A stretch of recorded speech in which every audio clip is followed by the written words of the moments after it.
चला आता याच्याच पुढचा टॉपिक जे परत याला इंटरलिंक आहेच आणि या टॉपिक मधल्या आता आपण म्हणजे या लिंकिंग मध्ये शेवटाला आलो. आता पुढचा टॉपिक आहे आपला बँकिंग.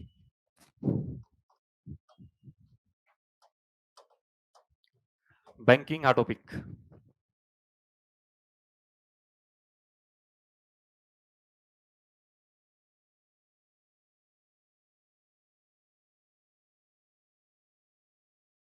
चला बँकिंग टॉपिक. आता हा आणि परत आपला वित्तीय बाजार. पुढचा जो टॉपिक आहे ना भांडवल बाजार. म्हणजे हे झालं की लगेच आपण बघू. या दोघांची जरा थोडी मर्यादा लक्षात ठेवा. इथं नॉलेज किंवा थोडं आपण म्हणतो ना अवेअरनेस असला पाहिजे, मजा येते ते ऐकायला. ह्या गोष्टी बाजूला ठेवा आणि आपल्या परीक्षेत प्रश्न कसे आलेले आहेत, याच्यानुसार विचार करा. कारण हा टॉपिक प्रचंड व्हास्ट आहे आणि टेक्निकल गोष्टी खूप आहे त्याच्यात. तुम्ही आय-बी-पी-एस, बँकिंग, पी-ओची एक्झाम देत असाल तर ती वेगळी गोष्ट आहे. आपण इकडं स्पर्धा परीक्षा देतो आणि आपल्याला भारतीय अर्थव्यवस्था अभ्यासाला आहे. सो भारतीय अर्थव्यवस्थेच्या विकासासाठी कुठले-कुठले घटक आहेत, आपण ते बघतोय. मग त्याच्यात राष्ट्रीय उत्पन्न, दारिद्र्य, बेरोजगारी, बाकीचे सगळे पॅरामीटर्स. तसंच इथं जे बँकिंग हा जो घटक आहे ना, तो हा डेव्हलपमेंटसाठी काय रोल प्ले करतोय, आपल्याला ह्या अँगलनी बघणं अपेक्षित आहे. अख्खा बँकिंग टॉपिक तुम्हाला एकाच कन्सेप्टवर इथं डिपेंड आहे. ती कन्सेप्ट म्हणजेच फायनान्शियल इन्क्लुजन आणि हेच आपल्याला इथं बघणं अपेक्षित आहे. फायनान्शियल इन्क्लुजन म्हणजे कन्सेप्टमध्ये तुम्हाला इकडे खूप काही गोष्टी येणार नाहीत. ज्या मोजक्या 1-2 आहेत त्या मी तुम्हाला सांगेल. त्याच्यानंतर मेजर पार्ट मी म्हणलं डायरेक्टली तुम्हाला इथं 80% म्हणायला हरकत नाही. हा बँकिंग टॉपिक पूर्ण फॅक्च्युअल आहे. जसं आता आर-बी-आयचं बघितला तो पार्ट. कायदा, स्थापना, राष्ट्रीयकरण, समिती, बँकिंग रेग्युलेशन ॲक्ट असेल, मग पहिले गव्हर्नर असतील, पहिले भारतीय गव्हर्नर असेल, मग मुख्यालय कुठं, मग तिथून कुठं आलं, हे सगळे फॅक्ट्स. आता इथे तर भरपूर आहेत. मग वेगवेगळ्या बँका असतील, त्यांच्या समित्या असतील, याच्याकडे दुर्लक्ष करू नका. मी परत वारंवार सांगतो तुम्हाला याला स्टार मार्क करा. म्हणजे बँकिंग टॉपिक जर कशावर फोकस करायचा असेल, तर याच्यावर फोकस करा. परत करंट. आता करंट लेव्हल सुद्धा ह्याला फार कमी आहे. जे काही बजेट सर्व्हेमध्ये येतं किंवा काही चेंज होतं, नवीन काही नियम आले, नवीन एखादा काहीतरी इनिशिएटिव्ह झाला, तर तो मेजर स्वरूपात असेल तरच. आता ह्याच्यात सुद्धा तुम्ही करंटमध्ये जी छोटी-छोटी आकडेवारी असती, तिथे बघायची काही गरज नाही तुम्हाला. मेजर चेंज असेल तरच. म्हणजेच हा अख्खा बँकिंग टॉपिक हा फक्त इथं आहे, याच्यावर. ठीक आहे. पुन्हा हा टॉपिक बघण्याच्या अगोदर फायनान्शियल इन्क्लुजन ही संकल्पना काय आहे ते समजून घेऊयात आपण. बँकेचं बेसिक फंक्शन काय? कुठलीही बँक ही काय करते? ठेवी स्वीकारते आणि कर्ज देते. हे त्याचं काम. आता ह्याचा इतिहास बघा काय? स्वातंत्र्याच्या पूर्वी ज्यावेळेला ब्रिटिश आले त्यांनी प्रत्येक गोष्टी तर त्यांच्या फायद्यासाठी सुरू केली. तसंच बँकेबाबतही झालं. मग बँका आल्या, स्थापन झाल्या. प्रत्येकाने म्हणजे युरोपियन कंट्रीजच्या वेगवेगळ्या देशांनी इथे येऊन स्थापन केल्या. त्याच्यातही पुन्हा त्यांचा फायदाच. ठेवी स्वीकारायची पैसा असेल तर कर्ज देताना मात्र जे श्रीमंत आहेत, जे मोठे उद्योजक आहेत, जे उच्चवर्णीय आहेत, जे ब्रिटिश अधिकारी आहेत, म्हणजे हा जो बँकिंगचा व्यवसाय आहे, ही जी सेवा आहे, सर्व्हिस आहे, ही फार ठराविक लोकांनाच मिळायची. ही जी बँकेची कर्जाची सर्व्हिस आहे इथं. म्हणजे फार मोजक्या लोकांना एकूण लोकसंख्येचे आपण म्हणूया समजा 20% लोकं. उरले किती? 80%. आता याच्यात पण 20% मध्ये एकतर मोठे इंडस्ट्री सेक्टर असतील त्यांना आणि विशेषतः हे सगळं जे चालायचं शहरी भागामध्ये. म्हणजे जे मेजर लोकं होते, जे शहरातच असायचे हे जे श्रीमंत उच्चवर्णीय असतील आणि मग ते इंडस्ट्री आणि अर्बन एरियामध्ये चालायचं. बाकी जी मॅक्सिमम जनता होती आपली 80% ही कशामध्ये होती? एकतर ॲग्रीकल्चरमध्ये होती आणि ग्रामीण भागामध्ये. मग कर्ज जे आहे ते कोणाला मिळायचं? या 20% वाल्यांना मिळायचं. म्हणजे बँकिंग सुविधा जी आहे, ती अशाच ठराविक लोकांना, की जे ऑलरेडी मोठे आहेत, ज्यांच्याकडे ऑलरेडी पैसा आहे, त्यांच्याकडेच परत पैसा चाललाय. ॲक्चुअली गेला कोणाकडे पाहिजे होता? ग्रामीण भागामध्ये तळागाळातील व्यक्तींकडं, जे छोटे उद्योग व्यावसायिक आहेत त्यांच्याकडं, जे छोटे शेतकरी आहेत त्यांच्याकडं. का त्यांच्याकडे पैसा नाही ना. मग त्याची डेव्हलपमेंट कशी होईल त्यांची? तुम्ही बघा, छोटा एक पानटपरीवाला आहे किंवा एक छोटा टी स्टॉलवाला आहे. त्याची काय फार मोठी उलाढाल असते का बरं टर्नओव्हर? लाखोमध्ये काय नसते ना. बरं मग आता त्यांच्यात काही सोडा आता इथं पुण्यात सोडले, गावाकडे घ्या. इथं पुण्यात भरपूर गोष्टी अपवाद आहेत. म्हणजे चहाला सुद्धा ग्लॅमर सगळं रूप इथं आलेलं आहे. आपल्या गावाकडचं घ्या. इथं इथं जे चाललंय हे सगळं कुठं चाललंय? हां, तिथं येईल हळू-हळू तिकडं पण. पण एक जनरल परिस्थिती अशी आहे, की ग्रामीण भागामध्ये कुठलंही छोटं-मोठं उद्योग व्यवसाय असेल, त्यांना फार मोठा टर्नओव्हर काही पैसा नसतो. मग बँकेत जर समजा ते लोन मागायला गेले, तर लोन मिळेल का त्यांना? कारण त्याच्यासाठी परत इन्कम टॅक्स भरलाय का? मग तुमचं किती टर्नओव्हर काय? हे मिळत नाही. मग यांना इथं कर्ज मिळत नाही, बँकिंग सुविधा मिळत नसल्यामुळं हे कोणाकडे जाणार? खाजगी जे सावकार वगैरे आहेत त्यांच्याकडे जाणार. बरं त्यांच्याकडे गेलं तर काय? खूप जास्त व्याजदर असतो. त्यांच्या मनावर चालतं, ड्युरेशन हे जे काय असेल सगळं हे कायद्यानुसार ठरतं का? हे कायद्याच्या बाहेरच सगळ्या गोष्टी आहे. ह्याच्यावर आर-बी-आयचं नियंत्रण असतं का? सरकारचं असतं का? नाही. म्हणजे ही सगळी पिळवणूक चालते आणि मग समजा एखादा छोटे शेतकरी आहे किंवा दुकानदार आहे त्यानं पैसे घेतले. आता तू घेतलेले पैसे त्याने कुठेतरी वापरले किंवा ते पेरणी केली शेतामध्ये आणि व्यवस्थित पीक आलं, तर ते पैसे देऊ शकेल आणि ते त्यातून बाहेर पडेल. पण काय होतं, थोडं जरी काहीतरी मान्सून कमी जास्त झाला, पाऊस कमी जास्त झाला, तर पीक येत नाही. मग घेतलेले पैसे वापस करू शकत नाही. मग ते तसाच राहतो. व्याजावर व्याज चढतं आणि पुन्हा परत दुसरी काहीतरी पेरणी करण्यासाठी पुन्हा व्याज घ्यावं लागतं आणि मग ह्या चक्रात जर अडकलात, शेवटी जमीन विकणं, हे करणं, मग हे सगळं चालतंय किंवा शेतकऱ्यांच्या आत्महत्या प्रकार हा सगळा चाललाय. सांगायचा उद्देश एकच आहे, की आपल्याला जर देशाचा विकास करायचा असेल, तर जी मॅक्सिमम लोकसंख्या देशाची ग्रामीण भागात राहते, ॲग्रीकल्चरवर डिपेंड आहे किंवा एम-एस-एम-ई सेक्टर जे छोटे उद्योग व्यवसाय आहेत, त्यांच्याकडेच कर्जपुरवठा होत नव्हता. मग याच्यासाठी ही बँकिंग सिस्टम आपल्याला चेंज करणं अपेक्षित होती. जे की स्वातंत्र्याच्या पूर्वी हा सगळा एवढाच गट किंवा घटक कव्हर होत होता. याचं रिझन काय होतं? कारण ज्या काही इथं बँका होत्या, ह्या कोणाच्या होत्या? खाजगी भांडवलदारांच्या होत्या. मग त्या विदेशी पण असू द्यात किंवा भारतीय पण असू द्यात. नंतर भारतीय बँका पण आल्या बघा. अ, पंजाब नॅशनल बँक असू द्यात, अवध कमर्शियल बँक असू द्यात, म्हणजे त्या काही प्रमाणात भारतीय होत्या, त्याच्यात काही शेअर दुसऱ्यांचे होते, पूर्णतः भारतीय. म्हणजे ह्या जो प्रकार होता का, तो आला. म्हणजे इथं खाजगी बँका हा महत्वाचा पॉइंट होता. मग त्यात भारतीय पण आले आणि परकीय पण आले. तुम्ही म्हणा सर मग भारतीय आल्यानंतर काही सुधारणा झाल्या का? आता भारतीय जे बँका स्थापन झाल्या त्यांचा सुद्धा उद्देश हाच होता ना, की नफा कमवणं. त्यांनी रुरल एरियामध्ये ग्रामीण भागात फार मोजके होते, की त्यांनी तसं केलं. मग बाकीच्यांचाही तोच मेन होता. मग अशा पद्धतीने इथं हा सगळा खाजगी बँकांचा सगळा आवाका हा हा वाढत जात होता.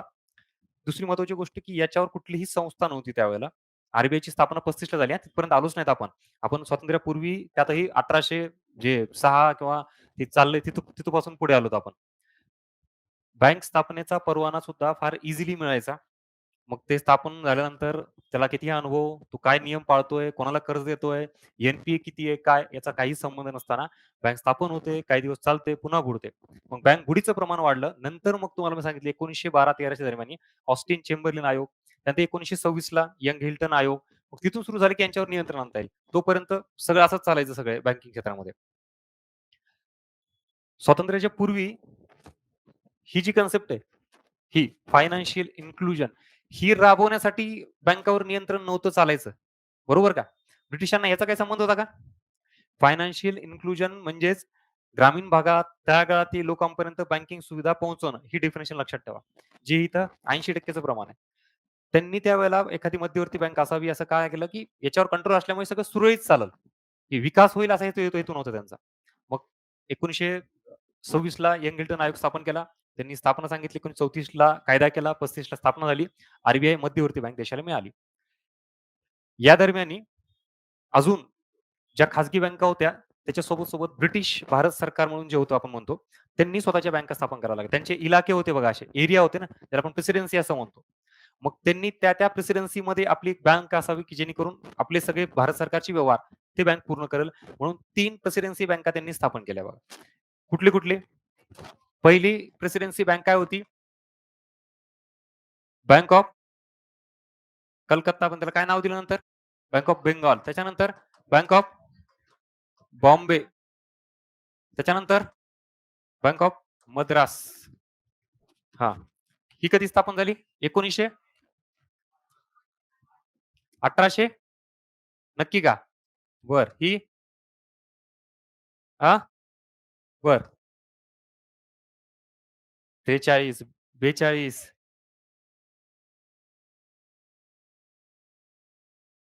बरोबर. आता प्रेसिडेन्सी बँका स्थापन झाल्या. या या प्रेसिडेन्सी बँकामार्फत मग देशातील चलन निर्माण करणं, बऱ्यापैकी सरकारच्या बँका म्हणून ह्यांना अधिकार देण्यात आला आणि मग मेन ब्रिटिश भारत सरकार ज्याला म्हणतो आपण का त्याच्या ह्या 3 प्रेसिडेन्सी बँका होत्या. बाकी खाजगी बँका भरपूर होत्या. ठीक आहे. हे सायमल्टेनियसली सगळं चालू होतं. पुन्हा या 3 प्रेसिडेन्सी बँकामध्ये थोडाफार गैरव्यवहार म्हणा किंवा त्यांना परत काही रिफॉर्म्स करायचं होतं म्हणून या तिन्ही प्रेसिडेन्सी बँकांना एकत्र करून कुठली बँक स्थापन केली? इम्पिरियल बँक ऑफ इंडिया ही स्थापन केली. आपण इम्पिरियल बँक असं म्हणतो. कधी? 51.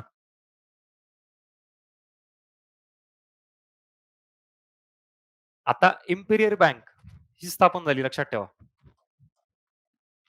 Imperial bank. आता 3 प्रेसिडेन्सी बँका आहेत का? नाही ना, मर्ज झाल्या ना आता याच्यामध्ये. आता ह्या इम्पिरियल बँकेचं काम नीट बघा आता काय-काय. एक तर ही भारत सरकारची म्हणजे ब्रिटिश भारत सरकार हां, सरकारची बँक म्हणून काम करणार ही. जे चलन असणं काय जे असेल ते. त्याच्यानंतर स्वतः ही व्यापारी बँक म्हणून सुद्धा काम करणार. आता व्यापारी बँक म्हणजे ठेवी स्वीकारणं, कर्ज देणं हे पण हे काम करणार. म्हणजे मुख्य हे 2 काम आहेत आणि इतर बँकावर नियंत्रणाचा त्याला इनडायरेक्टली जबाबदारी होती. त्याच्यामुळे इथं ते आपण डायरेक्टली न घेतलेलं बरं. आता असे 2 मुख्य काम होते याचे. एक म्हणजे सरकारची बँक आणि व्यापारी बँक म्हणून कोण काम करायचे? Imperial bank. हिची स्थापना कधीची आहे?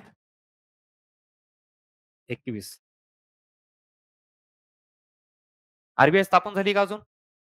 नाही. आता 1926 ला यंग हिल्टन आयोग स्थापन केला आणि त्याच्या शिफारसीनुसार 1935 ला आरबीआयची स्थापना. आता मला सांगा, आरबीआयची स्थापना झाली ती सरकारची बँक म्हणून काम करेल का नाही? इम्पिरियल बँकेचं कोणतं काम हे आरबीआयकडे गेलं? आता हे इम्पिरियल बँकेचं आहे का? नाहीये. ते कोणाचं आहे? आरबीआयचं आहे. कारण आता देशाला मध्यवर्ती बँक मिळाली. तोपर्यंत इम्पिरियल बँकेचा रोल होता. पण तरीही ऑफिशियली असं नाहीये, की आरबीआयच्या स्थापनेच्या अगोदर देशाची मध्यवर्ती बँक म्हणजे इम्पिरियल बँक असं अजिबात नाही बरं का. तिला दर्जा देण्यात आलेला नाही. ती काम करायची. हे सगळं आपण काय म्हणतो त्याला उत्क्रांती म्हणूयात. भारतातील बँकांची उत्क्रांती. कशी आधी कुठली बँक होती, नंतर काय झालं, एकत्रीकरण, मर्जिंग, इम्पिरियल बँक. आता इम्पिरियल बँकेकडे फक्त कुठलं काम उरलं? व्यापारी बँकांचे जे इतर बँका आहेत त्याच्या ठेवी स्वीकारणे आणि कर्ज देणं. ठीक आहे. फक्त हिची जी काही मेन ओनरशिप होती ती भारत सरकारची होती, ब्रिटिश भारत सरकारची. मग ही 1921 ला स्थापन झाली. 35 ला हिच्याकडचं हे काम आरबीआयकडे गेलं आणि फक्त व्यापारी बँक म्हणूनच राहिली. ही बँक बंद झाली असं मी म्हणलेलं नाही हां. कंटिन्यू तसंच ठेवा. म्हणजे आता 1935 ला आपण आलोय. आरबीआयची स्थापना झाली. आरबीआयकडे हे काम आलं. आरबीआय पण आहे आणि इम्पिरियल बँक पण आहे. आता आपण भारत स्वातंत्र्याकडे जाऊयात पुढं. इम्पिरियल बँकेचं जसं आहे तसं कार्य चालू. मध्यवर्ती बँक आली. भारत स्वतंत्र झालं. पुन्हा मध्यवर्ती बँकेचं राष्ट्रीयकरण केलं ते वगैरे आपण इतिहास बघितला सगळा. मग पुन्हा महत्त्वाचा पॉइंट जे या कन्सेप्टकडे यायचं आपल्याला, या फायनान्शियल इन्क्लुजनकडं. मुळात स्वातंत्र्यापूर्वी ह्या अशा सगळ्या बँका आल्या. ब्रिटिश भारत सरकारने बँका स्थापन केल्या. प्रत्येकाची तीच मर्यादा होती. प्रत्येक जण एकतर शहरी भागात जिथं फायदा आहे, ज्या व्यक्तीकडून मला रिटर्न मिळणार आहेत, अशाच पद्धतीने कर्ज पुरवठा होत होता. सर्वसामान्यांना, गरिबांना कर्ज पुरवठा व्हावा, शेतकऱ्यांना अशी कुठलीही भावना नव्हती. मग भारत स्वातंत्र्यापूर्वी हे सगळं ठीक होतं. कारण ते ब्रिटिशांचं होतं. त्यांना काही घेणं-देणं नव्हतं. पण भारत स्वतंत्र झाल्यानंतर आता आपण या 80% लोकांकडे बघितलं पाहिजे. देशामध्ये राष्ट्रीय उत्पन्न, दारिद्र्य, बेरोजगारी या सगळ्या गोष्टी जर पॉझिटिव्ह दृष्टिकोनातून चेंज करायच्या असतील, तर आपल्याला इथं बदलावं लागेल काहीतरी. बघा आजही ग्रामीण लोकसंख्येचं प्रमाण जास्त आहे, तेव्हा किती जास्त होतं स्वातंत्र्याच्या वेळेला. कृषीवर आधारित लोकसंख्या किती जास्त होती आणि मग या सेक्टरमध्ये जर काही कर्जपुरवठा झाला नाही, डेव्हलपमेंट झाली नाही, तर रोजगार निर्मिती कशी होणार? बेरोजगारी कशी कमी होणार? यांच्यात दारिद्र्य कसं दूर होणार? देशाचं राष्ट्रीय उत्पन्न कसं वाढणार आणि विकास कसा होणार? यासाठी 1951 ला भारत स्वातंत्र्यानंतर अखिल भारतीय ग्रामीण पतपाहणी समिती स्थापन केली. त्याच्या नावातच आहे बघा. अखिल भारतीय ग्रामीण पतपाहणी समिती. म्हणजे ग्रामीण भागात कर्ज पुरवठा, पत म्हणजे कर्ज देण्यासाठी काय-काय करता येईल, याबाबतची पाहणी करा, अभ्यास करा आणि सरकारला रिपोर्ट अहवाल सादर करा. जेणेकरून की आपल्याला काय करता येईल? Financial inclusion. फायनान्शियल इन्क्लुजन म्हणजे तुम्हाला काय सांगितलं मी? हां, म्हणजे बँकिंग सुविधा ही अशा लोकांपर्यंत पोहोचायची जिथपर्यंत पोहोचलेली नाहीये. मग ते कृषी क्षेत्र असू द्यात, ॲग्रीकल्चर इंडस्ट्री सेक्टर असू द्यात, त्यातही एम-एस-एम-ई सेक्टर ज्या लोकांना मिळालं नाही तिथपर्यंत पोहोचलं. त्याला फायनान्शियल इन्क्लुजन म्हणायचं आणि मग त्यासाठी 1951 ला समिती स्थापन केली. कुठली? अखिल भारतीय ग्रामीण पतपाहणी समिती. याचे अध्यक्ष ए-डी गोरवाला. यालाच आपण गोरवाला समिती असं म्हणतो बघा. बरोबर का? अहवाल कधी सादर केला? 54. हे आयोगाने अशा गोष्टी विचारलेल्या आहेत. तुम्हाला मागेही सांगितलं मी वारंवार, तेंडुलकर समितीची स्थापना. फक्त असं डायरेक्ट नाही विचारली, सांगा तेंडुलकर समितीची स्थापना. आता आयोग काहीतरी असं वाक्य टाकतं ना. त्याच्यानंतर अहवाल कधी सादर केला? तेंडुलकर समितीचा ते सुद्धा विचारलेलं आहे. बरं ह्या गोष्टी सगळ्या अवेलेबल आहेत पुस्तकात, नोट्समध्ये. फक्त तुम्ही ते व्यवस्थित फोकस करा मी जे सांगतोय ते. बँकिंग टॉपिक असाच आहे. ह्याच्यात बाकी काही नाही. सगळी आकडेवारी आहे. इथं 1951 ला ए-डी गोरवाला समिती, तिचं नाव पण सांगितलं तुम्हाला मी. अहवाल कधी सादर केला? 54 ला. आणि मग यांनी अहवालामध्ये अशी गोष्ट मेन्शन केलेली, की ग्रामीण भागामध्ये किंवा निमशहरी भागामध्ये बँकिंग व्यवसाय सुरू करणं खूप जास्त गरजेचं आहे. त्यांना पतपुरवठा झाला पाहिजे. मग मला सांगा देशातील ज्या खाजगी बँका आहेत, या खाजगी बँका ग्रामीण भागात पतपुरवठा करतील का? किंवा छोट्या शेतकऱ्यांना, छोट्या व्यावसायिकांना कर्ज देतील का? देणार नाहीत. म्हणजे मग हे काम कोणी केलं पाहिजे? सरकारने केलं पाहिजे. म्हणून सरकारची बँक असली पाहिजे, की जिनं आर्थिक समावेशन करण्यासाठी हे काम करावं. ग्रामीण भागात ब्रँच ओपन कराव्यात. त्यासाठी या समितीने काय सांगितलं, की जी इम्पिरियल बँक आहे, मी म्हणलं तुम्हाला ती बंद पडलेली नाहीये. ती इम्पिरियल बँकेचंच रूपांतर कशात करावं? एस-बी-आयमध्ये करावं. एस-बी-आयची स्थापना करावी आणि फायनली एस-बी-आयची स्थापना कधी झाली मग? 1955 ला. कुठल्या समितीनुसार? ए-डी गोरवाला. ती समिती कधी होती? 51 ला. अहवाल कधी? आणि त्यांनी शिफारस काय केली? इम्पिरियल बँकेचं रूपांतर एस-बी-आय मध्ये करावं. मग ते कधी केलं? 55 ला. बस. आता तुम्हाला याच गोष्टी आयोग फिरून विचारल किंवा डायरेक्टली जर विचारलं तर तुम्हाला 19-20 सुद्धा व्हायला नाही पाहिजे. कन्फ्युजन सुद्धा नकोय. ही झाली एस-बी-आयची स्थापना. इथपर्यंत क्लिअर? इथपर्यंत क्लिअर का? एस-बी-आयची स्थापना कशी झाली कळालं? त्याला पार्श्वभूमी स्वातंत्र्यापूर्वीपासून घेतलंय आपण.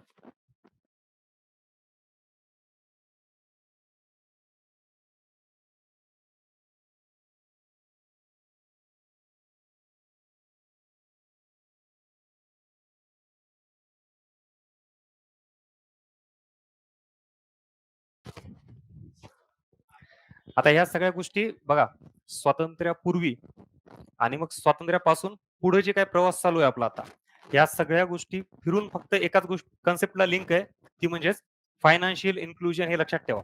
अख्खा बँकिंग टॉपिक म्हणजे ही सुरुवात आहे. मी आता फक्त तुम्हाला एस सांगितली. आता परत अग्रणी बँक आहे, आर-आर-बी आहे, त्याच्यानंतर पी-एस-एल आहे, प्रायोरिटी सेक्टर लेंडिंग आहे, त्याच्यानंतर पेमेंट बँक आहे, त्याच्यानंतर स्मॉल बँक म्हणजे हा जो सगळा भाग आहे ना, हे वेगळं काही नाहीये. आपल्याला फिरून काय करायचंय? ही एक बेस लाईन पकडा. म्हणजे इथं हा जो एरिया आहे ना, हा जो भाग आहे ना हा, यांना आपल्याला कर्ज पुरवठा करायचा किंवा बँकिंग सुविधा द्यायची आहे. त्यासाठीच हे वेगवेगळे सगळे इनिशिएटिव्हज आहेत. इव्हन बँकांचं राष्ट्रीयकरण सुद्धा याच्या मागे सुद्धा पर्पज काय? मी परत सांगतोय तुम्हाला त्याच्यात फक्त पाठच करायचंय. पण हे ॲक्चुअली मुख्य परीक्षेचे प्रश्न झाले असे. समजा बँकांचं राष्ट्रीयकरण, त्याची कारणं, त्याची पार्श्वभूमी. ॲक्चुअली प्रीला येणं अपेक्षित आहे, की राष्ट्रीयकरण कधी केलं? किती बँकांचं केलं? मग त्याच्यात कुठल्या बँका आहेत? मग त्यांची ठेवी किती होती? हा सगळा फॅक्च्युअल डेटा झाला. पण तरीही तुम्हाला जर in case background based question विचारलाच, की याच्यामागे काय रिझन होतं? कशामुळे बँकांचं राष्ट्रीयकरण करण्यात आलं? या प्रश्नाचं उत्तर तुम्ही देऊ शकाल. हे जर बॅकग्राऊंड नीट ऐकलात तुम्ही तर. आणि मग फिरून-फिरून मी तुम्हाला इथे येतोय आणि ह्यांच्यावर आणतोय. हा सगळा बँकिंग व्यवसायाचा. बरं आता याच्यामध्ये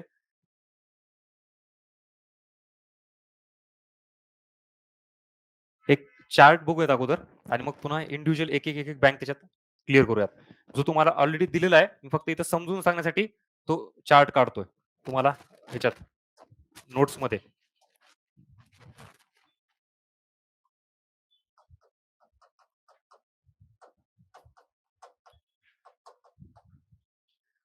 भारतीय बँकिंग व्यवस्था.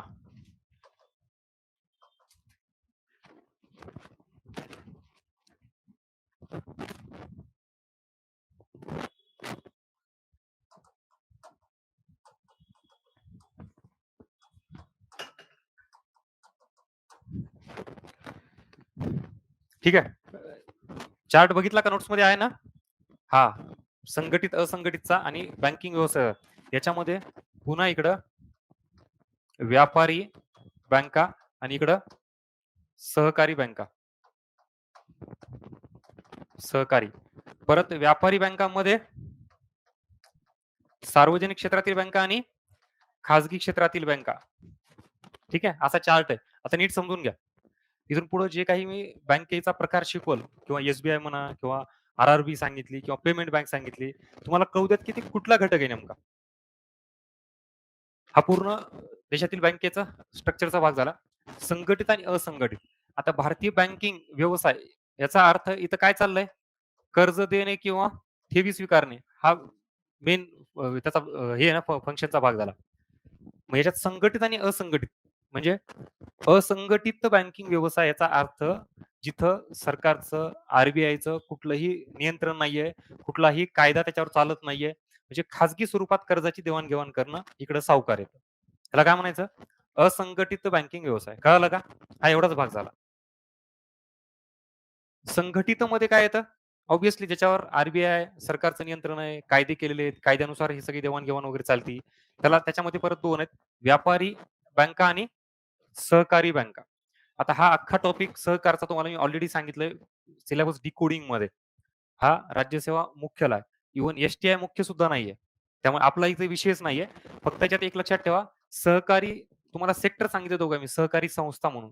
तर हा सुद्धा खाजगीचाच भाग आहे. फक्त एका व्यक्तीची मालकी नसते, तर काय असते? समूहाची मालकी असते. तो वाला बँकिंग त्याच्यात आणि मुळात आपल्या ह्याच्यामध्ये त्रिस्तरीय हे सहकारी बँकिंगचं आहे. राज्य सहकारी बँक, जिल्हा सहकारी बँक आणि पतसंस्था ज्याला आपण ग्रामीण भागात म्हणूयात, असे 3 स्तर आहेत. आणि याच्यावर जे काही मेन रोल आहे, जबाबदारी आहे, ॲक्चुअली ही व्यापार करणं, पैसा कमवणं हा नाहीये. तर फायनान्शियल इन्क्लुजन आणि विशेषतः ग्रामीण भागात जाणं हे मेन पर्पज आहे इकडचा सहकारी बँकांचा. आता व्यापारी बँकात या. व्यापारी बँकात पुन्हा 2 प्रकार आहेत. कुठले? सार्वजनिक व्यापारी बँक आणि खाजगी व्यापारी. सार्वजनिक व्यापारी बँक म्हणजे इथं मी एक्झाम्पल विचारत नाहीये. मी याचा अर्थ विचारतोय.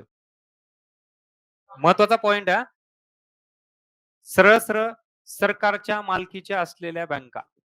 सार्वजनिक क्षेत्रातील बँका म्हणजे सरकारच्या मालकी असलेल्या बँका.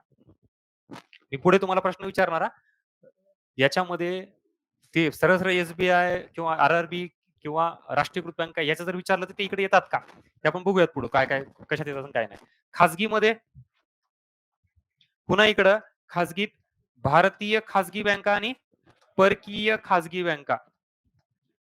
परत इकडं भारतीय खाजगी बँकामध्ये जुन्या खाजगी बँका आणि नवीन खाजगी बँका. त्यात मग अजून परत ते स्थानिक स्वराज्य हे स्थानिक लेव्हलला स्थापन झालेले असतील किंवा त्याच्यानंतर तुम्हाला तो अजून पेमेंट बँक असेल, स्मॉल बँक असेल, तोही इकडे येतो आणि तो इकडे सरकारकडे पण येतो. तेही सांगेल तुम्हाला मी, की तो नेमका प्रकार काय आहे ते. पण हा चार्ट आहे आणि या चार्ट मधलं नीट समजून घ्या. त्यात एक जुन्या आणि नवीन काय तोही प्रकार कळूयात आपण. हा अख्खा चार्ट तुम्हाला क्लिअर होईल.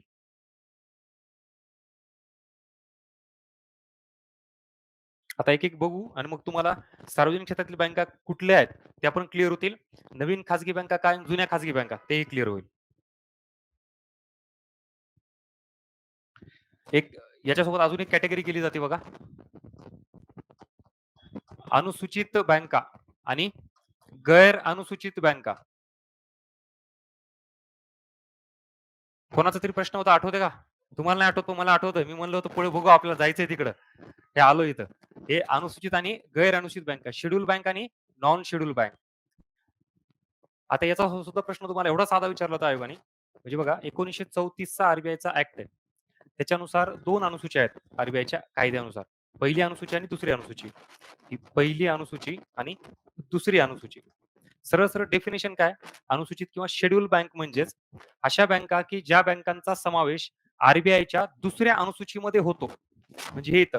दुसऱ्या अनुसूचीमध्ये ज्या बँकांचा समावेश होतो त्याला काय म्हणायचं? अनुसूचित किंवा शेड्यूल बँक.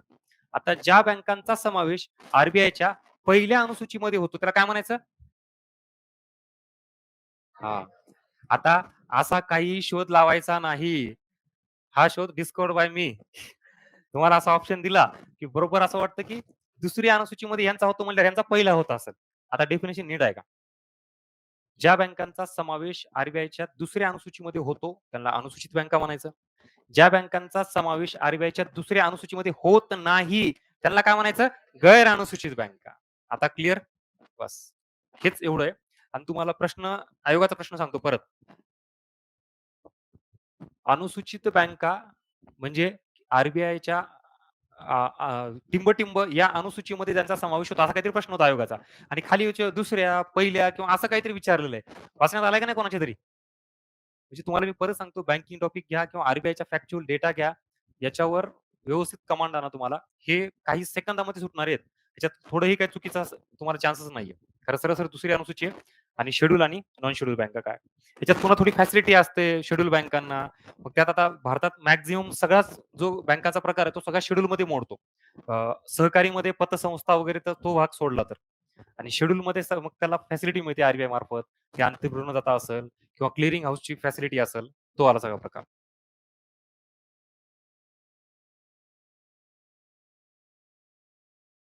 ठीक आहे. चला परत या आता एस-बी-आयकडं. इथपर्यंत आलो होतो आपण. म्हणजे भारत स्वातंत्र्याच्या पूर्वी 3 प्रेसिडेन्सी बँका, बँक ऑफ बेंगॉल, बॉम्बे आणि मद्रास त्यांचं एकत्रीकरण करून इम्पेरियल बँक 1900 बरं. इम्पेरियल बँकेचं रूपांतर कशात झालं? एस-बी-आय मध्ये 1955. हा सगळा प्रवास आपण इथपर्यंत बघितला. आणि हे सगळं जे चाललंय आत्ता, मी तुम्हाला काय सांगितलं, की खाजगी बँका ग्रामीण भागात कर्ज पुरवठा करत नव्हत्या. तुम्हाला मागे मी ह्याचं उदाहरण दिलं बघा, ट्रॅव्हल्स आणि बसचं. ग्रामीण भागात एकदम खेडोपाड्यात बस जाते तिथं. ती प्रॉफिटसाठी जाते का? नाही ना. ती सरकारमार्फत केली जाते लोकांच्या ह्याच्यासाठी. पण तिथं ट्रॅव्हल्स जाते का? नाही जात ना. तसंच बँकांबाबत आहे. जिथं प्रॉफिट आणि नफा आहे तिथं जात होतं. मग हा सगळा प्रकार आपण अखिल भारतीय ग्रामीण पतपाणी समितीच्या शिफारसीनुसार एस स्थापना केली आणि मग एस-बी-आयने हे काम करावं ग्रामीण भागात. म्हणून तुम्ही बघा आजही कुठं खेडेगावात गेलात ना, बँकेबाबत कुठली दिसो न दिसो तुम्हाला एस पाटी दिसते बघा. भलेही त्या झोपडीत असेल एखाद्या पत्रामध्ये, पण एस दिसती ही त्याच्यामुळं, कारण हे फायनान्शियल इन्क्लुजन आणि मुळात त्याच्या स्थापनेचा उद्देशच हा आहे. सगळ्या लोकांना कर्ज पुरवठा व्हावा. आता याच्याबाबतचे पुन्हा फॅक्ट्स बघा सगळे. बद्दलचे. आता संपली नाहीये. मग सहयोगी बँका ऐकले का नाव? मग सहयोगी बँका बघा, स्थापनेला इथं 1955 म्हणतो आपण. मग सहयोगी बँका 56, 57, 58 कधी अस्तित्वात आल्या? एडी गोरवाला समितीने काय सांगितलं, की आता देशामध्ये सरकारने बँक स्थापन करावी आणि तिने काम करावं. त्यासोबत तिथं आपल्या देशामध्ये संस्थानिक होते, जे बऱ्यापैकी विलीन झाले ना, पण त्यांचं राज्यच होतं ना अख्खं ते. तर त्या त्यांच्या बँका होत्या. यांचं सुद्धा तेच म्हणणं होतं, की त्या सुद्धा बँका एस-बी-आयमध्ये विलीन कराव्यात आणि हे पण त्यांनी ऐकले नाहीत. आता ऑब्व्हियसली आपल्याला माहिती आहे, की स्वातंत्र्याच्या वेळेला प्रत्येकाला असं वाटायचं, की माझं स्वातंत्र्य राहावं म्हणून त्यांनी प्रयत्न केले. मग 1955 ला एस-बी-आय एकच बँक स्थापन झाली. पण ते जे संस्थानिक होते का त्यांचे विलीन झालं ना त्या एस-बी-आयमध्ये. मग त्यांना आपण एस-बी-आयच्या सहयोगी बँकाचा दर्जा दिला. बरोबर ना? मग ते किती आहेत, काय ते पुढे बघू. पण तो सहयोगी बँका कधी अस्तित्वात आल्या? आता मी जिथपर्यंत सांगितलं ना, तिथपर्यंत अख्खा महाराष्ट्र सगळं सांगतो, उत्तर देतो. मी म्हटलं ना, तुम्ही जिथं थांबता आणि तिथून पुढे आयोग सुरू होतं. बरं हे सुद्धा नवीन नाहीये. मी कुठून असं सर्च करून आणतोय का? मोठ्या-मोठ्या रेफरन्स बुकमधून. अरे सहयोगी बँका कधी अस्तित्वात आल्या? त्या सहयोगी बँकांची अख्खी नावं तुम्हाला माहिती पाहिजे. काय? 1959 ला एस सहयोगी बँका अस्तित्वात आल्या. ठीक आहे. म्हणजे त्या संस्थानिकांनी मध्ये तर विलीन केलंच नाही. पुन्हा 55 नंतर 3-4 वर्ष वगैरे बोलणं झालं, सोल्युशन काढलं किंवा ठीक आहे. तुम्ही तुमचंच राहा स्वातंत्र्य. फक्त सहयोगी बँका म्हणून काम करा आणि मग त्यांना सहयोगी बँका म्हणून दर्जा देण्यात आलेला आहे. आता सुरुवातीला ज्यावेळेला ह्या 1959 ला सहयोगी बँका अस्तित्वात आल्या, तेव्हा याचं प्रमाण 7, 8, 9, 10 म्हणजे किती सहयोगी बँका होत्या? मला माहित नाही आता. ते दिलंय धडधडीत नोट्समध्ये दिलेलं आहे ते. बरं, ठीक आहे. आता 8 होत्या. त्याच्यात पुन्हा तुम्हाला त्या संस्थानिकांच्या नावानुसार त्या बँका तिथं मेन्शन केलेल्या आहेत बघा. ठीक आहे. जे की ते सौराष्ट्र, इंदोर, म्हैसूर, हैदराबाद, त्रावणकोर, पटियाला, बिकानेर आणि जयपूर अशा 8 सहयोगी बँका सुरू झाल्या. पुढं 8 सहयोगी बँकांचं परत हळू मर्जिंग झालं. म्हणजे इथं सुरुवातीला बघतोय आपण 8 सहयोगी बँका. सहयोगी बँका आणि आता किती आहेत सहयोगी बँका? 5 आहेत. अरे बापरे! मी 0 लिहिल्यानंतर पण 5 उत्तर देताय म्हणजे तुम्ही प्राचीन पण नाही तुम्ही अजून त्यातला कुठला अश्वयुगीन कुठला काळ आहे का पाठीमागं? तिकडच आहेत तुम्ही याचा अर्थ मग. आता एकही सहयोगी बँक नाही. याचं विलिनीकरण आहे ना, या विलिनीकरणावर तुम्हाला प्रश्न आहेत. आता याच्यात बघा, सुरुवातीला सहयोगी बँका 8 होत्या. त्याच्यानंतर म्हणजे त्यालाच आपण state bank of Saurashtra, Indore, state bank of Mysore, state bank of Hyderabad असं ओळखायचं म्हणाले. मग पहिलं जे विलिनीकरण आहे किंवा एकत्रीकरण आहे, ते 1900 हां, 1963 ला. बरं. स्टेट बँक ऑफ बिकानेर आणि स्टेट बँक ऑफ जयपूर. आता या 2 बँकांचं एकत्रीकरण झाल्यानंतर आता किती उरल्या सहयोगी बँका? त्यामुळं पुन्हा नीट ऐकायचं, नीट वाचायचं. तुम्हाला खरंच खूप जास्त अभ्यासाची गरज नाही बरं का. पण आहे तेच अभ्यास नीट करायची गरज आहे. मी इथं विलिनीकरण आणि एकत्रीकरण याच्यापैकी नेमकं काय म्हणलं नीट सांगा? जरी एकत्रीकरण म्हटलं किंवा विलिनीकरण म्हटलं तर हे एस मध्ये विलीन झालं असं नाही म्हटलं मी. स्टेट बँक ऑफ बिकानेर आणि जयपूर या दोघांचं एकत्रीकरण केलं आणि एकच बँक स्थापन केली. तिला काय म्हणायचं स्टेट बँक ऑफ बिकानेर आणि जयपूर. म्हणजे भलेही 2 सहयोगी बँका आहेत, पण दोघांचं एकच केली म्हणजे आता उरल्या किती? 7. या दोन्हीही एस मध्ये विलीन केल्या का? मग किती उरल्या असतात? 6 चा आकडा. कळालं का मी काय सांगितलं ते? मग आता सहयोगी बँका किती उरल्या? 7. पुढं 2008 मध्ये अजून विलिनीकरण झालं.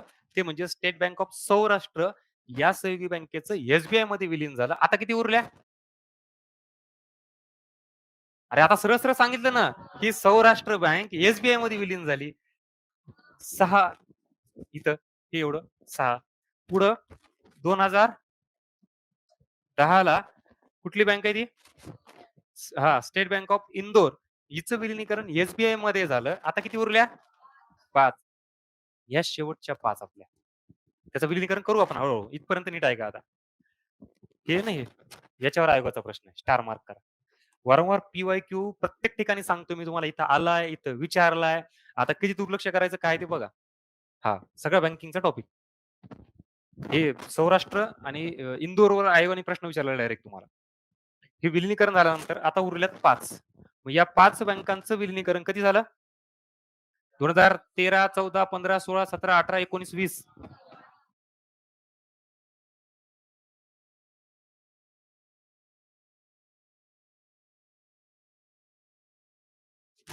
बरोबर का? 17. आता 2017 मध्ये मी एक स्टेटमेंट सांगतो बघा. एस-बी-आय मध्ये 6 बँकांचं विलिनीकरण झालं.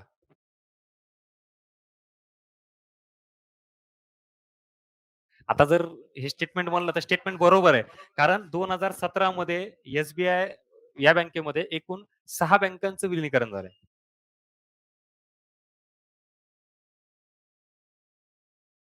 त्याच्यात जर असा प्रश्न विचारला तुम्हाला, की 6 सहयोगी बँकांचं विलिनीकरण झालं तर हे चुकीचं आहे ना. बँकांचं सांगितलं मी तुम्हाला. सहयोगी बँका म्हटलं का? नाही. त्याच्यामध्ये 5 सहयोगी बँका होत्या आणि एक कुठली होती? भारतीय महिला बँक. आणि अशा मिळून एकूण ह्या 5 प्लस 1 विलिनीकरण कशामध्ये झालं?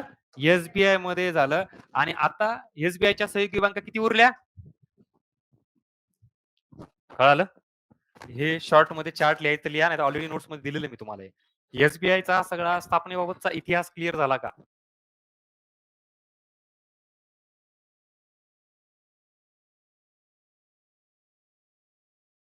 बरं.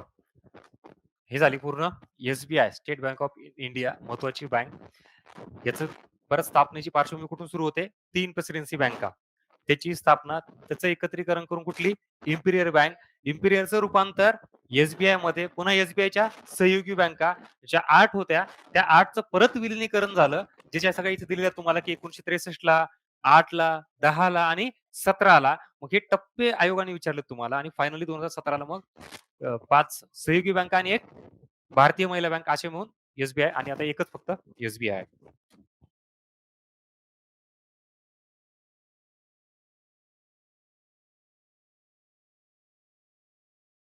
आता बँकांचं राष्ट्रीयकरण हा मुद्दा आणि याच्या सगळ्या गोष्टी भरपूर दिलेल्या आहेत. फॅक्ट्स जर दिलेत तुम्ही पाठ करून सांगाल. पण जर प्रश्न असा आला, बँकांचं राष्ट्रीयकरण करण्यामागे खालीलपैकी सरकारचा काय उद्देश होता, काय हेतू होता? बघा, बरं बँकांचं राष्ट्रीयकरण झालं कधी? आणि नंतर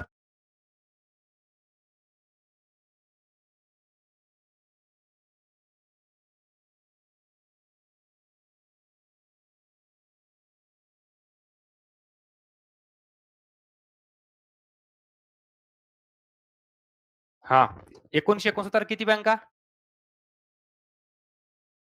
ज्यांची ठेवी 50 कोटीपेक्षा कमी? बरं. इथं किती?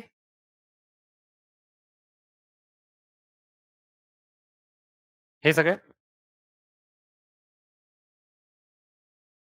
कोण आहे ते?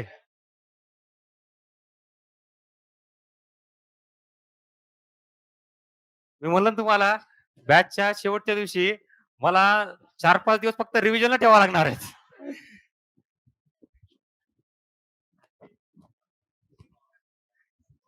त्यात कॉन्फिडन्स बघा किती.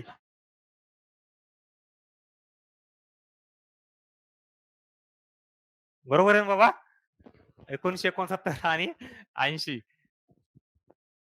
बरं. आता हे सगळीकडे सगळेजण तोंडपाठ करतात. मुळात ह्याचा हेतू काय? भारत स्वतंत्र झाला 47 नंतर.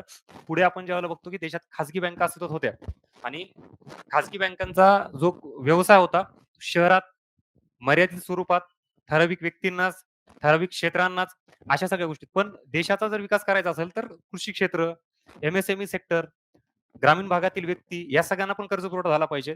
ते खाजगी क्षेत्र करत नव्हतं. म्हणजे मग आर्थिक नियोजन जे पंचवार्षिक योजना आपण राबवल्यात, त्याच्यानुसार 5-5 वर्षाचा प्लॅन ठरला होता. ग्रामीण भागात त्या काळापर्यंत हे जातच नव्हतं. फायनान्शियल इन्क्लुजन होतच नव्हतं. सरकारचं धोरणाला पूरक अशा काही गोष्टी किंवा धोरण खाजगी क्षेत्र राबवत नव्हतं, विशेषतः खाजगी बँका. आणि म्हणून मग फायनली इंदिरा गांधी सरकारने, काँग्रेस सरकारने हे फार मोठं डिसिजन घेतलं, की देशातील ज्या खाजगी बँका आहेत, त्यातल्या सगळ्यात मोठ्या टॉपच्या खाजगी बँका आहेत, त्या डायरेक्टली सरकारने सरकारच्या ताब्यात घ्याव्या असं डिसिजन घेतलं. स्वतःच्या मालकी करायच्यात. आणि म्हणून मग राष्ट्रीयकरणाची प्रक्रिया आपण काय बघितली? खाजगी व्यक्तीची जी संस्था आहे, तिची ओनरशिप कोणाकडे जाणार? सरकारकडे जाणार. मग 1969 ला देशातील टॉप अशा 14 खाजगी बँका सरकारने ताब्यात घेतलं. यालाच आपण बँकांचं राष्ट्रीयकरण असं म्हणतो. आणि याच 14 बँकांना राष्ट्रीयकृत बँका असा आपण दर्जा देतो. बरोबर? मग या राष्ट्रीयकृत बँका म्हणजे कोणाच्या मालकीच्या झाल्या आता? सरकारच्या. मग आता सरकारच्या मालकीच्या झाल्यानंतर हे काय काम करतील? फायनान्शियल इन्क्लुजन मुळात हा करण्याचा उद्देशच काय होता? जे मी तुम्हाला आता वारंवार उल्लेख करून सांगितलेला आहे. मग या आता 14 राष्ट्रीयकृत बँका असतील, ती एस-बी-आय असेल, एस-बी-आयच्या सहयोगी बँका तेव्हाच्या, या सगळ्या मिळून देशभरात ग्रामीण भागामधील ब्रँच ओपन करणे, कृषी क्षेत्राला कर्जपुरवठा करणे, छोट्या शेतकऱ्यांना, व्यावसायिकांना कर्जपुरवठा करण्याचं काम हे चालू. मग त्याच्यानंतर पुन्हा अजून एकदा राष्ट्रीयकरण केलं 1980 ला. किती बँकांचं? 6. एकूण किती बँका झाल्या? 20. याला आपण राष्ट्रीयकृत बँका म्हणतो.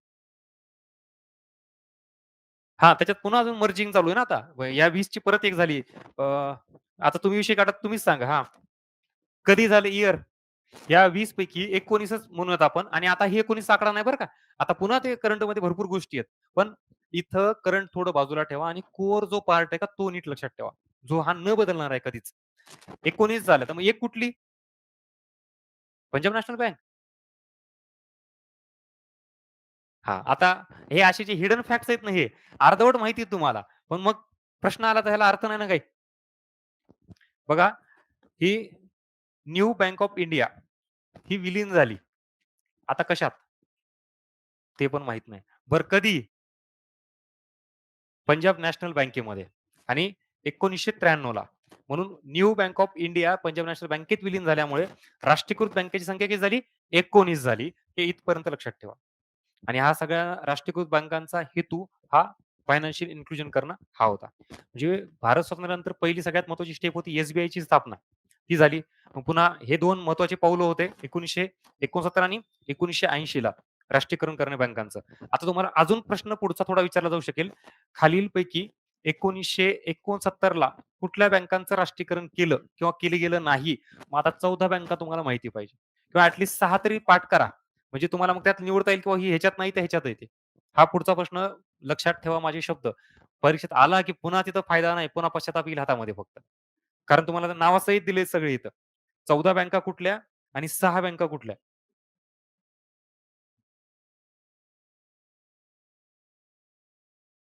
सांगतो. दोन्हीचाही आता तोच भाग क्लिअर करतो आणि याच्यासोबतच तुम्हाला जुन्या बँका आणि नवीन बँका काय आहेत, ह्या पण गोष्टी क्लिअर होईल. इथपर्यंत क्लिअर? 1900 बघा 69 पासून आपण राष्ट्रीयकरण सुरू केलं म्हणजे देशातील आहेत त्याच खाजगी बँका सरकारने ताब्यात घ्यायला गेला. म्हणल्यानंतर नवीन खाजगी बँका परत स्थापनेला परवाना देऊन काय अर्थ आहे का? कारण खाजगी बँका सरकारला पूरक असलेलं धोरण तयार करतच नव्हते. त्यांच्या फायद्यासाठी काम करत होते. म्हणून इथून पुढं सरकारने देशात नवीन कुठलीही खाजगी बँक स्थापनाला परवाना देणं बंद करण्यात आला. मग हा सगळा कार्यक्रम कधीपर्यंत चालला? 1991 पर्यंत. 1991चा एल-पी-जी रिफॉर्म्सचा हा जो भाग होता सरकारी धोरणाचा, तिथून मग परत वेगळं काय झालं ते बघू पुन्हा तिथं. या कालावधीमध्ये नवीन कुठलीही खाजगी बँक स्थापन झालेली नाहीये. मग 1991 ला एम नरसिंहन समिती स्थापन केली. त्यांनी सांगितलं की नवीन खाजगी बँक स्थापन करायला परमिशन द्यावी. असंही आपण उदारीकरणाचं धोरण स्वीकारलं होतं. मग 1991 पासून ऑनवर्ड्स पुढं खाजगी बँक स्थापनाला परमिशन दिली. आता नवीन खाजगी बँका आणि जुन्या खाजगी बँकातला फरक काय? समजा फॉर एक्झाम्पल 100 बँका भारतात होत्या उदाहरणार्थ खाजगी बँका. याच्यापैकी 1969 ला आणि 1980 ला अशा दोन्ही मिळून किती बँकांचं? 20 बँकांचं काय केलंय? राष्ट्रीयकरण केलं म्हणजे सरकारच्या मालकीच्या बँका झाल्या या 20. उरल्या किती? 80. या कुठल्या खाजगी का सार्वजनिक? काय चाललंय कळतंय का? या खाजगी बँका आहे. ह्याच्यातल्या 20 इथं 100रातल्या सरकारच्या झालेल्या आहेत. मग ह्या अशा स्थापना आहेत. ह्या बंद झाल्या नाहीत. ह्या रनिंगमध्ये चालूच आहेत. यांना आपण खाजगी बँकेच्या कन्सिडर करतोय. मग 1991 ला एम नरसिंह समितीच्या शिफारशीनुसार नवीन खाजगी बँक स्थापनेला परवाना दिला आणि मग 1991 पासून पुढं पुन्हा खाजगी बँका स्थापन झाल्या. मग या खाजगी बँकांनाच नवीन खाजगी बँका म्हणायचं आणि या खाजगी बँकांना जुन्या खाजगी बँका म्हणायचं. आता कळालं? म्हणजेच मी आता एक स्टेटमेंट सांगतो, चुकीचं का बरोबर सांगा. 1969 आणि 1980च्या राष्ट्रीयकरणातून ज्या बँका सुटल्यात त्यांना आपण जुन्या खाजगी बँका म्हणतो. कळालं का? आणि 1991 नंतर ज्या स्थापन झाल्या त्यांना चल ऑनलाईन कळालं. तो जो प्रकार आहे तुम्हाला म्हणलं ना, हा चार्ट आता हळूहळू क्लिअर होईल तुम्हाला. तो कुठं काढला होता चार्ट?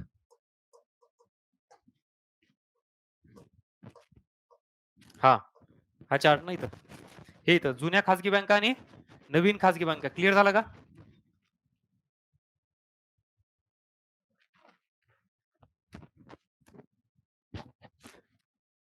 आता राष्ट्रीयकृत बँक आणि एसबीआय याच्याबद्दल एक बरा डाऊट आहे सगळ्यांना. आणि इकडं राष्ट्रीयकृत बँक.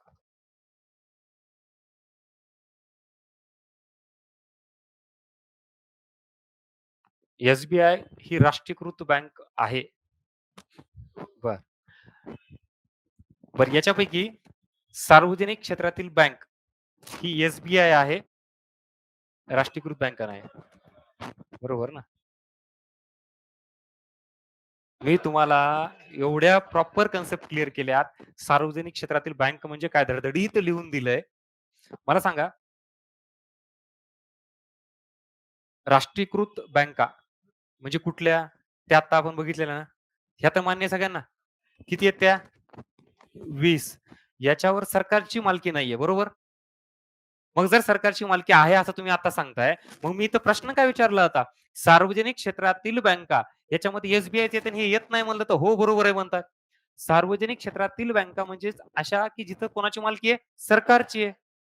मग त्याच्यात एसबीआय येईल का? राष्ट्रीयकृत बँका येईल का? बिलकुल. आता कुठलीही बँक घ्या ना, की ज्याच्यावर मालकी सरकारची असेल, त्याला सार्वजनिक क्षेत्रातील बँका म्हणतात. मग याच्यात परत हे कॅटेगरायझेशन का पडलं? राष्ट्रीयकृत आणि एसबीआय. तर 1969 ला जो काही कायदा केलाय राष्ट्रीयकृत बँकांचा किंवा 1980 ला जो केलाय, त्याच्यानुसार ज्या बँकांचं राष्ट्रीयकरण झालेलं आहे, त्याला काय दर्जा दिला जातो? राष्ट्रीयकृत बँका. मग आरबीआय एसबीआयची स्थापना त्या कायद्याने झाली आहे का? एसबीआयची ऑलरेडी आधी झालेली आहे ना. त्याच्यामुळे हिला राष्ट्रीयकृत बँकेच्या कॅटेगरीमध्ये टाकलं जात नाही किंवा दर्जा दिला जात नाही. पण ह्याचं कार्य मला सांगा. एकतर राष्ट्रीयकृत बँक असेल, एसबीआय असेल, दोन्हीही वित्तीय समावेशन, फायनान्शियल इन्क्लुजनसाठी काम करतायत. ग्रामीण भागात ब्रांच ओपनसाठी काम करतायत. दोघंही सरकारच्याच मालकीचे आहेत. म्हणजे सगळं सेम साम्य आहे. फक्त एसबीआयला राष्ट्रीयकृत बँकेचा दर्जा नाही. कारण ती स्थापना झाली होती ती 1955 ला त्याच्या वेगळ्या कायद्यानुसार. आणि यांचं राष्ट्रीयकरण झालं ते 1969 आणि 80च्या वेगळ्या याच्यानुसार. आता क्लिअर झालं का? राष्ट्रीयकृत बँका आणि एसबीआय ते फक्त दर्जा दिला जात नाही, बाकी दोघांचे सारखंच आहे. चलो ऑनलाईन क्लिअर. आता मला सांगा ना, राष्ट्रीयकरण होण्यासाठी आधी काय लागतं? ती संस्था खाजगी असली पाहिजे.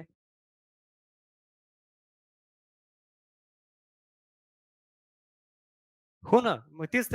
राष्ट्रीयकरण होण्यासाठी तुम्हाला आधी काहीतरी खाजगीची मालकी असली पाहिजे ना, तरच ती कन्सेप्ट लागू होईल. ना कन्सेप्ट लागूच होणार नाही ना ती. आता समजा बीएसएनएल आहे. आता मी असं म्हणू शकतो का बीएसएनएलचं राष्ट्रीयकरण करायचंय किंवा राष्ट्रीयकरण कधी होईल? बरोबर ना? प्रायव्हेटायझेशन होईल असं म्हणू शकतो आपण. हां. किंवा रिलायन्स कंपनी आहे. आता रिलायन्स कंपनीचं राष्ट्रीयकरण होईल असं म्हणू शकतो का? आता त्याला म्हणू शकतो कारण ती कोणत्या खाजगी मालकीची आहे ना. हां.